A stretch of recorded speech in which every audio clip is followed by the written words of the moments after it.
Antarctica, one of the world's most mysterious continents, home to one of the largest and driest deserts on the planet, covering an area of around 5.5 million square miles.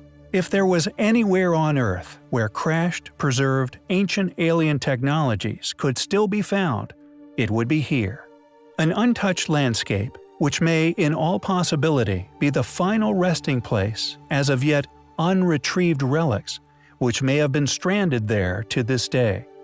The deep sea which surrounds Antarctica, for example, are some of the most difficult and inhospitable environments to explore anywhere.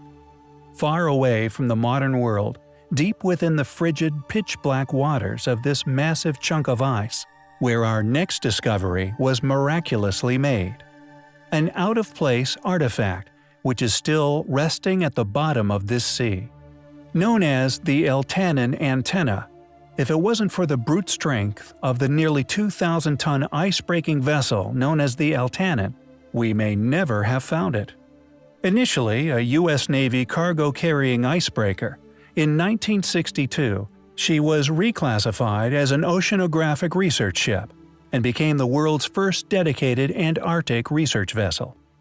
On the 29th of August 1964, while collecting sample cores and photographing the seabed west of Cape Horn, the Eltanin took the first known photograph of the antenna at a depth of nearly 4,000 meters. The first public mention of the unusual object would not surface for several months.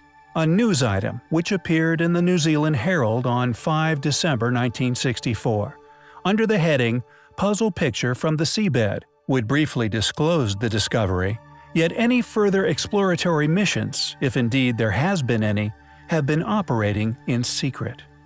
Similar to the Baltic Sea anomaly, yet positioned at a far deeper depth, in an extremely remote, cold, and lonely part of our world, it too shows all the hallmarks of an artificially created object. The question is, what could it be? And more importantly, what was or is its function? In 1968, author Brad Steiger wrote an article for Saga magazine in which he claimed that the Eltanin had in fact photographed, quote, "an astonishing piece of machinery, very much like the cross between a TV antenna and a telemetry antenna." End quote. It is interesting to note that the Black Knight satellite, an anomalous object which is in a polar orbit, has been declared by numerous investigators throughout history as an artificial alien satellite, and with what appears to be an enormous alien antenna resting on the Antarctic seafloor.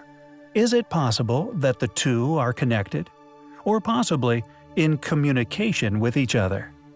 In 2003, Tom DeMary, a researcher in underwater acoustics, contacted oceanographer A.F. Amos, a member of the Eltanin's crew in the 1960s, in an effort to debunk any theory involving artificial design. In turn, Amos referred DeMary to the 1971 book The Face of the Deep by Bruce C. Heezen and Charles D. Hollister. It seems Hollister had already attempted to identify the mysterious object as a carnivorous sea sponge. However, these attempts to discredit any unusual hypothesis was solely based on the same photographs we are privileged to. Further photographic exploration of the object, if undertaken, has been done in complete isolation from the public. What is the Eltanin antenna?